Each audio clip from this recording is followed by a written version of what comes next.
Ya, masih bersama kami Bapak Ibu dalam acara Talkshow Indonesia Sehat, tentunya spesial bersama Dr. Hendrawan. Kita bahas topik terkait dengan dokter bisa salah, pasien tidak selalu benar. Nah, ini adalah bahasan kita di sesi kedua. Nah, di sesi sebelumnya tentu kita sudah bahas berbagai masalah ya, atau berbagai hal terkait dengan kenapa ada dokter yang seolah-olah disalahkan oleh pasien. Tadi dokter sudah menyampaikan ya, sebelumnya sudah menyampaikan hal-hal yang bisa membuat itu bisa terjadi. Belum tentu karena dokternya salah, tapi karena ada misalnya penyakit yang memang berprogres. Ada perkembangan-perkembangan sehingga di pemeriksaan awal misalnya tidak terdeteksi. Nah, ini kita masih melanjutkan di sesi berikutnya terkait dengan dokter bisa salah, pasien tidak selalu benar. Ya, silakan Bung Hasan. Ini tentunya topik ini Bung Pande juga Dr. Hendrawan, Bapak Ibu. Ini adalah termasuk topik yang jarang sekali diungkap oleh media. Ya, betul. Jarang sekali ada media yang mengungkap hal ini bahwa dokter tuh ternyata bisa salah dan kita sebagai pasien tidak selalu benar dalam hal ini. Nah, ini hari ini dokter jujur ini sama kita nih Bung Pande ya, mengungkapkan bahwa dokter tuh ternyata punya peluang juga untuk salah. Tadi mulai salah diagnosa, bisa kemungkinan salah nulis resep dan sebagainya lagi, masih banyak lagi. Dah, ini di sesi kedua kita akan coba ajak dokter juga untuk kita. Sekarang giliran kita nih Bung. Untuk jujur juga nih bahwa pasien itu tidak selalu benar. Tadi kan di sesi awal kan aku kan banyak ngejar dokter Hendrawan nih agar bisa jujur nih dalam dialog kita. Nah, kali ini gantian Bung. Kita selaku pasien yang akan coba jujur dengan dokter. Nah, bahwa kita tuh juga tidak selalu benar. Soalnya ya, tadi dokter menyoroti sekarang perkembangan teknologi beda dengan zaman dulu. Zaman dulu pasien tuh banyak yang nggak paham. Sekarang ada Talkshow Indonesia Sehat, ada WhatsApp grup, ada internet segala orang jadi lebih educable Bung ya, jadi lebih terdidik, lebih paham. Nah, kadang-kadang pasien lebih pintar dari dokter kadang-kadang Bung Mande. Ya, sering begitu juga. Nggak puas. Nggak puas. Ah, masa sih cuma seperti itu? Aku baca begini Dok, kenapa dokter lain gitu? Kan gitu Bung. Aku pengen tahu. Gimana Dok melihat fenomena ini Dokter Hendrawan? Ya, yang jadi masalah gap antara pasien dan dokter itu kelewat lebar, ya. Masih kelewat lebar. Jadi kompetensinya dokter dengan pasien jauh. Itulah makanya di pihak dokter dia sebagai otoritas yang tidak bisa diganggu. Jadi ya karena perbedaan itu. Nah, itu bisa diselesaikan gap itu dengan komunikasi ya. Jadi untuk menyampaikan bahwa Anda tuh sebetulnya kondisinya seperti ini. Kalau tidak ada komunikasi itu, nah si pasien bisa interpretasi atau persepsi yang keliru terhadap dokter. Sehubungan dengan informasi yang didapat oleh masyarakat dan pasien itu kan sepotong-sepotong. Ilmu kedokteran itu satu paket. Nah, yang informasi kalaupun betul itu kan sepotong-sepotong. Dan biasanya misinformasi tentang medis dan kesehatan atau disinformasi. Dua ini yang menyimpang sebetulnya, ada bias ya, ada bias. Nah, kalau ada bias artinya pasien tuh sepotong-sepotong akan nyampaikan, "Dok, ini kan mestinya sudah sembuh kalau menurut yang saya baca." Nah, itu kan seperti itu. Nah, itu tergantung apa dulu penyakitnya. Jadi semakin pinter tapi keminter kadang-kadang ya. Jadi tidak selalu benar tuh di situ. Tapi bahwa pasien kritis ya, artinya kritikal, maksudnya lebih bisa mengkritisi, itu perlu untuk dokter. Karena kekuasaan dokter itu sangat tidak terbatas karena kompetensinya. Jadi kadang-kadang dokter mudah tersinggung dan sebagainya. Yang jadi dokter siapa? Nah, kadang-kadang seperti itu. Menangkapnya seperti itu. Maka itu perlu lebih bijaksana karena memang pasien sekarang berbeda misalnya dengan pasien dulu. Nah, dulu ada Malik ketika sakit berat ya. Dan dia berobat di alternatif di Bandung, dokter satu Bandung saya nggak usah sebut. Ya. Dan dia merasa sembuh dan di pers dibilang saya sudah sembuh. Padahal yang diobati keluhannya saja. Jadi kita tahu bahwa resep yang dibuat dokter itu ada dua kelompok. Satu simptomatik, obat yang meringankan, meredakan keluhan. Sakit kepala, demam, mules, mual dan sebagainya. Itu simptomatik. Tanpa itu pun sebetulnya nggak perlu. Ada obat yang kuratif. Misalnya dia infeksi tenggorokan, ya. Nggak usah yang lain tuh obat batuknya, obat demamnya, biarkan aja. Kasih aja obat antibiotik. Karena apinya tuh kan kuman infeksinya. Asapnya sakit kepala, demam, batuk, pilek, itu asap. Demam. Nah, yang salah adalah dokter tidak memadamkan apinya, tapi hanya meredakan asapnya. Begitu obatnya habis, apinya masih ada, asapnya nyala lagi. Nah itu dokter yang bisa salah tuh kemungkinan seperti itu. Karena apa? Dia tidak menemukan diagnosanya. Jadi yang diobati keluhan dan gejala. Itu satu ya. Karena memang harus diakui tidak semua penyakit bisa ditemukan di kamar praktek. Jadi ketika dokter menulis resep, belum tentu resep ini menyembuhkan karena apinya belum ketemu. Akar penyakitnya nggak ketemu. Nah untuk ketemu harus ada pemeriksaan pembantu. Laboratorium, ya, ronsen dan sebagainya. Jadi harus disampaikan, saya belum menemukan penyakit Anda. Dokter boleh ngomong gitu? Harus. Kok malah rasanya harus. Dokter kok harus kan tadi kita sudah bicarakan bahwa penyakit itu berprogres.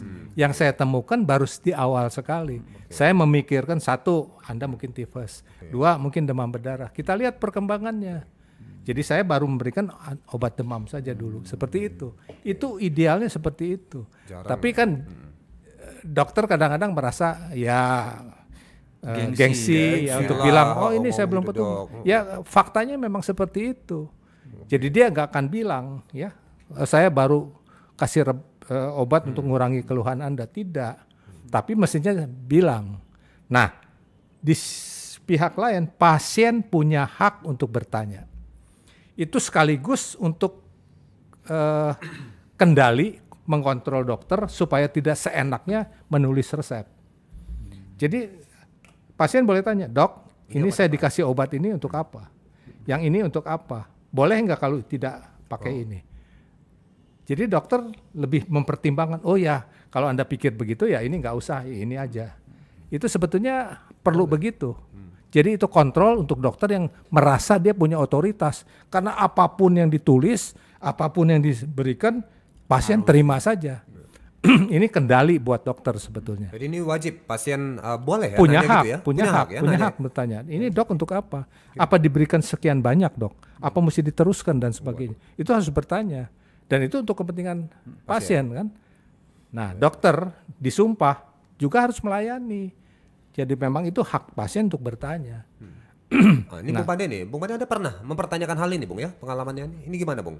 Ya, saya sih pernah menanyakan hal seperti itu ya, baik untuk diri saya ataupun untuk anak-anak saya juga gitu. Seringkali juga misalnya hanya sekedar batuk gitu ya, batuk seringkali memang ada dokter mungkin langsung meresepkan obat-obat tertentu, termasuk misalnya langsung dikasih antibiotik. Saya selalu nanya, ini udah harus pakai antibiotik ya dok?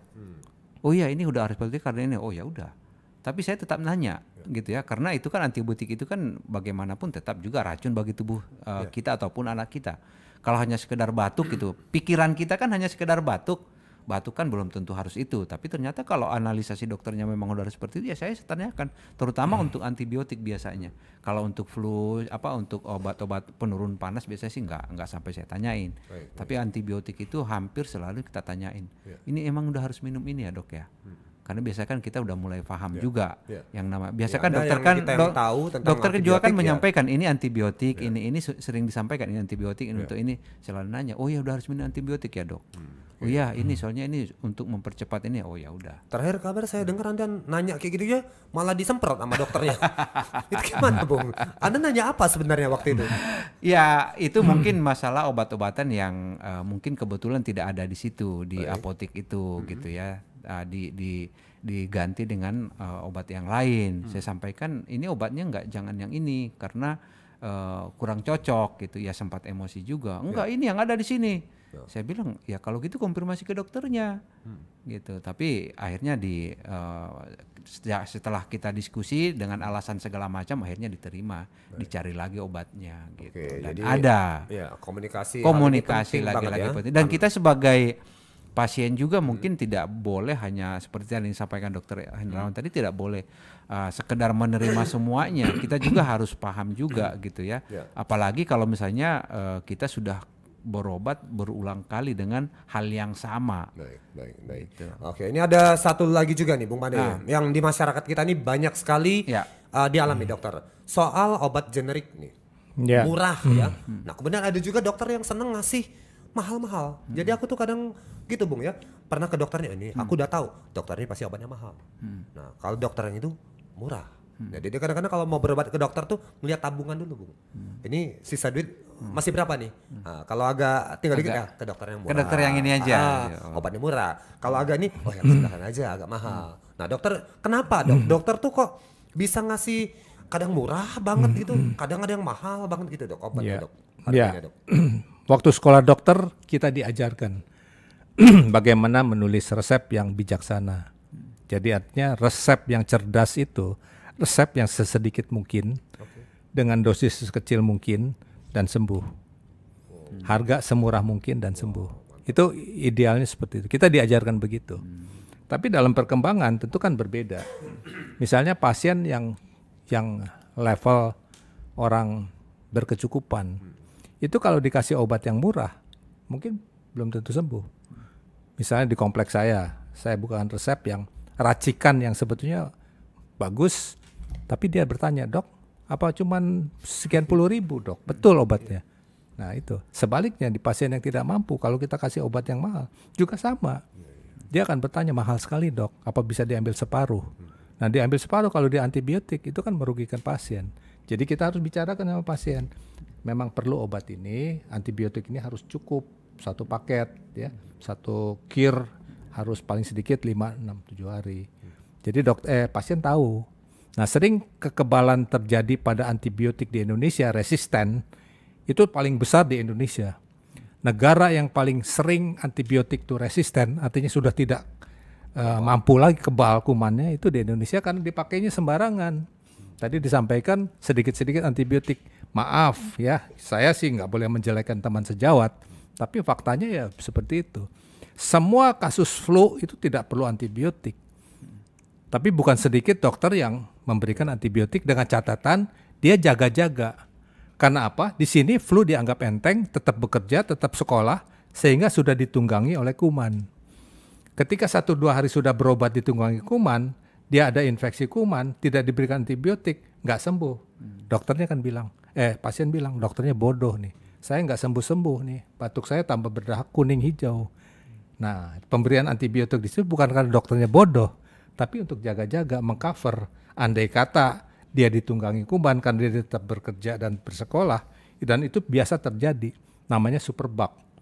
Jadi orang flu itu yang ngobatin badannya sendiri dengan beristirahat. Jadi obat flu itu beristirahat. Kalau dia tidak beristirahat, dia ke tempat umum, udaranya banyak kuman beredar, dia kondisinya lemah, kuman itu nunggangi. Yang tadinya virus itu sembuh sendiri dengan daya tahan tubuh. Kalau dia istirahat, dia sembuh sendiri. Tapi karena dia bekerja, kuman masuk, tadinya dahaknya encer bening, menjadi berubah kuning hijau, pada saat itu baru antibiotik. Nah karena di luar negeri itu dokter keluarga, family dokter, obat antibiotik itu diresepkan terpisah. Kalau nanti dahak berubah dan panas tidak turun-turun, baru diambil. Di sini kan tidak, ya diberikan langsung satu paket. Langsung, ya. Nah harusnya bijaksananya seperti itu. Nah ini edukasi buat saudara-saudara semua yang biasa berobat untuk flu, hati-hati. Kalau diberikan antibiotik bertanya apa sudah saatnya. Seperti tadi Bung Pande tanya apa perlu antibiotik.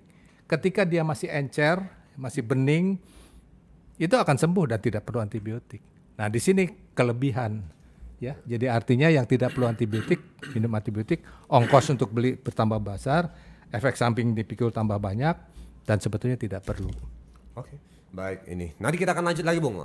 Di kepala saya Satu masih lagi ada pertanyaan, tapi nanti aja Bung, itu masalah bocorannya udah dikasih antibiotik, dokternya udah bilang habiskan, tapi pasiennya udah merasa sembuh nggak dimakan. Nah, pasiennya pinter. Kenapa dokter nyuruh ngabisin gitu? Padahal udah sehat gitu. Udah sehat kok. Ngapain dihabisin gitu? Makanya kan? saya berhenti. Oke, kita nanti bahas setelah jamu tetes kita lewat dulu. Peliharalah kesehatan tubuh Anda dengan M-King. M-King adalah ramuan herbal ekstrak yang setiap tetesnya mengandung campuran herbal dan bermanfaat untuk membantu memelihara kesehatan tubuh. M-King terbuat dari bahan herbal berkualitas, daun kelor, rimpang temulawak, bunga rosella, dan buah mengkudu. Minum M-King 3 kali sehari 15 tetes. Dikonsumsi dengan mencampur 200 ml air putih. M-King, rajanya jamu tetes Indonesia.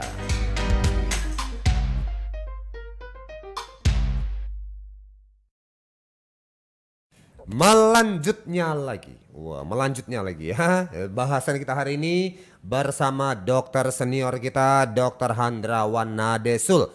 Dokter bisa salah, pasien tidak selalu benar. Ini adalah judul yang kami angkat dari buku karya beliau, yaitu Rahasia Sehat Sampai Usia Senja di halaman 191. Dokter bisa salah, pasien tidak selalu benar. Nah, Dokter Handrawan, tadi sebelum break kita sempat menyoroti soal antibiotik. Dokter ketika memberikan resep ini berpesan, habiskan. Betul. Nah, sementara kami pasien sudah sehat, ngapain mesti dihabisin, dokter? Jadi begini, kalau orang infeksi itu kuman itu kan bertumbuh, berbiak-biak tuh. Jadi ketika kuman itu berkurang, mungkin gejalanya sudah hilang. Padahal kumannya masih menyisa.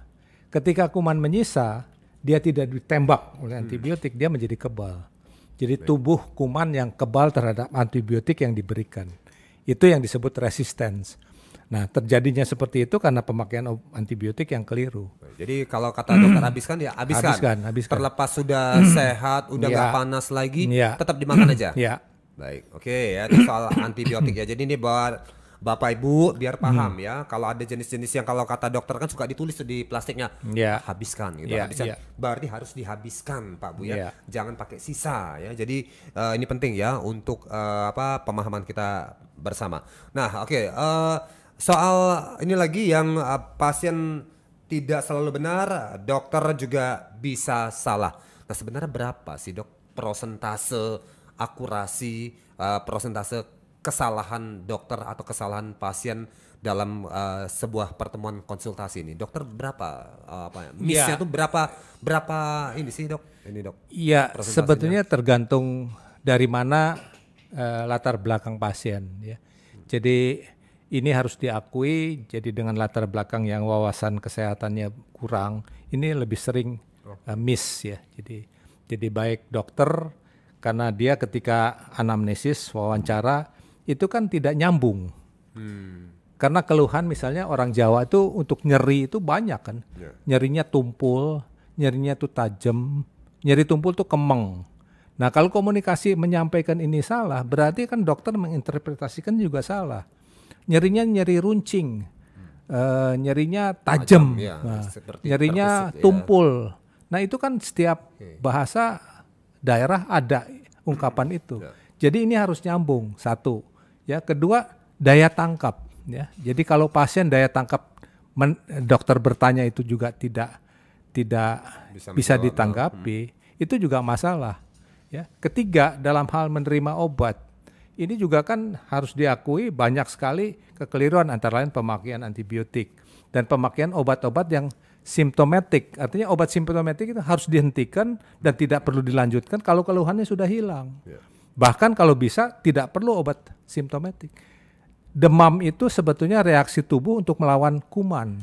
Biarkan tubuh itu demam, karena dengan suhu panas kumannya juga gelisah. Bukan cepat dikasih obat kecuali anak yang kalau tidak tahan panas dia kejang misalnya. Itu harus diberikan. Tapi kalau bisa bertahan dengan itu biarkan saja. Jadi ada kebijakan di mana itu sih simptomatik, tergantung apa dia terganggu dengan demamnya. Kalau terganggu sakit kepala dan sebagainya baru diberikan. Kalau tidak ya nggak usah. Yang penting akarnya, kan tadi dibilang keluhan gejala itu asap. Apinya yang mesti dipadamkan. Begitu api dipadamkan itu semua hilang. Ya seperti itu. Nah yang lainnya adalah misalnya ini kenyataan ya, kenyataan. Pasien berobat ke dokter gigi, dikasih resep ya. Resepnya ini direndam di air. Airnya diminum. Ada gitu dong? Ada, itu di desa-desa, maaf ya, seperti itu terjadi. Karena pemahaman, karena dalam dalam kultur tertentu kan isim ya, jadi suratnya kertas yang sudah ditulis dengan huruf Arab, huruf apa, ya itu direndam, diminum. Jadi ketika itu balik lagi, dok ini belum sendah, udah diminum obatnya, kan sudah direndam airnya. Itu resepnya bukan obatnya. Iya, seperti itu. Jadi wawasan dan latar belakang pasien menentukan. Saya kira itu. Ada lagi ini dokter dalam hal ini kan ya tadi ya seperti sekarang ya dokter kan banyak yang bertemu dengan pasien-pasien yang well educated ya, yang sudah tadi terdidik ya, informasi yang begitu luas, pemberitaan juga macam-macam ya. Nah ini kan kerap kita jumpai berita-berita pasien nuntut dokter ya, mensu dokter karena istilah malpraktek segala macam. Nah ini sebenarnya apa sih yang terjadi dalam hal ini dokter nih? Siapa yang salah dalam hal ini dok? Jadi begini, dalam hubungan dokter dengan pasien bisa terjadi perseteruan ya, bisa terjadi perselisihan karena sekali lagi gap kompetensinya ya. Jadi pengetahuan ilmu yang dokter miliki belum tentu memang tidak dimiliki oleh pasien. Kalau ini tidak disambung dengan komunikasi itu bisa salah ya. Kejadian itu bisa karena salah sangka. Tapi kejadian yang disebut malapraktik ya, malpraktik atau malapraktik itu karena memang dokter melakukan sesuatu yang tidak SOP, tidak menurut standarnya. Ya. Jadi nanti dibuktikan oleh komisi etik ya, kalau terjadi malpraktik ada pengaduan, komisi etik yang akan menilai dokter ini sudah melakukan sesuai dengan prosedur atau tidak. Dengan kasus penyakit ini dokter itu sudah memberikan obat yang benar atau melakukan tindakan yang benar, pembedahan yang benar. Itu nanti diperiksa. Kalau ternyata dokter melakukan sesuai dengan prosedur, SOP-nya benar, terjadi sesuatu, itu musibah, bukan malpraktek. Nah kalau dokter memang melenceng dari yang harus dilakukan, misalnya memberikan obat yang tidak tepat dan salah melakukannya, itu dokter salah, namanya malpraktek. Nah, malpraktek di Indonesia sering-sering terjadi karena miskomunikasi. Antara dokter tidak dengan ada pasien. Dengan pasien. Jadi pasien bertanya tapi dokter tidak menjawab. Yang sebetulnya pasien sudah harus tahu tapi tidak tahu kasus-kasus demam berdarah yang diadukan pasiennya meninggal dan sebagainya. Itu karena komunikasi sebetulnya. Nah, kalau ternyata dokter melakukan kesalahan dalam pemberian obat, tindakan yang salah, nah itu malpraktek. Yang kedua adalah misconduct ya. Jadi kalau dokternya tidak berperilaku sebagaimana dikehendaki pasien, judes, ditanya tidak menjawab, itu bukan malpraktek, itu misconduct ya. Misconduct istilahnya. Misconduct. Jadi salah tingkah lakunya. Jadi berperilaku yang tidak, misalnya ditanya tidak jawab, ya penting keluar aja udah selesailah, ini resepnya terima. Itu misconduct, bukan malpraktek. Jadi hal seperti itu barangkali sekali lagi karena gap kompetensi karena itu. Tapi memang betul ya dalam kasus-kasus seperti ini pasien bisa menuntut dokter karena kesalahannya dokter melakukan praktek ya. Malpraktek jadinya ya. Baik. Jadi misalnya suntikan yang menimbulkan kematian. Wow. Nah, suntikan yang menimbulkan kelumpuhan itu tergantung kan. Ketika disuntik pasien ini alergi, tidak cocok dengan obat itu, terjadi kejang-kejang dan sebagainya, shock, meninggal. Nah ini dibuktikan obatnya apa, kenapa disuntik. Kalau itu dibuktikan bahwa ini sudah benar yang dilakukannya, tapi kelemahan ada pada diri pasien ini, dia alergi. Nah ini nggak bisa dituntut. Salah lagi nih pasien ini. Termasuk sindroma Stephen Johnson. Stephen Johnson ya. Ya, itu ada rumah sakit yang mengalami pasien begitu diberikan suntikan keluar semua itu karena reaksi berlebihan, reaksi alergi berlebihan. Yang disalahkan rumah sakit tidak, karena siapapun yang mau memberikan suntikan pada pasien yang punya bakat alergi berlebihan akan terjadi seperti itu. Oke. Nah kasus yang baru sekarang dok, yang bayinya bisa ketukar ini dok, ya, salah siapa dok? Itu bukan kesalahan dokter, itu lebih pada perawat. Baik. Jadi kekeliruan manajemen itu bukan malpraktek. Itu mismanagement. Mismanagement ya, dalam hal ini sampai setahun ketukar gitu ya. Nah kalau melihat kasus ini pasien kan juga bertanya, ini sebelumnya udah curiga gitu terhadap ini kayaknya bukan anak saya, tapi ya dia dari rumah sakit ya udah bawa aja. Ternyata setahun perkembangan bayi menunjukkan ini kok nggak mirip banget dengan orang tuanya. Ini ya untungnya si pasien si ibu ini nanya gitu dok. Kalau enggak ya bisa berlanjut sampai ini. Ya. Apa hikmah dari kejadian yang menghebohkan ini kalau dari kacamata dokter? Iya, sebetulnya setahu saya sih itu nggak mungkin kejadian yang blunder ya, yang fatal sebetulnya. Kesalahan itu fatal. Karena bagaimanapun setelah dilahirkan anak itu sudah dapat gelang khusus yang tidak mungkin tertukar. Tertukar itu terjadi karena mungkin ada tempo jarak setelah dilahirkan, entah itu seksio, entah itu lahir, ada jarak tertentu sehingga pemakaian gelang ini terbalik, bisa. Harusnya ketika sudah lahir gelang masuk. Ini sudah ada berapa bayi baru dipasang gelang, ya tertukar lah. Baik, oke. Jadi ada kemungkinan yang sebetulnya tadi, tidak perlu terjadi, fatal itu. Oke, dan ini juga satu berita yang cukup menghebohkan kita semua dalam hal ini. Nah ini bicara dokter bisa salah, pasien tidak selalu benar. Dari topik ini apa yang menjadi pesan Dokter Handaran buat masyarakat dan juga buat teman-teman sejawat dokter dalam hal ini, dok? Jadi begini, sekarang ini bukan sekarang ya, artinya 30-40 tahun terakhir ini dunia medis kita sudah direcoki dalam tanda petik oleh industrial medical complex. Jadi bagaimanapun rumah sakit industri.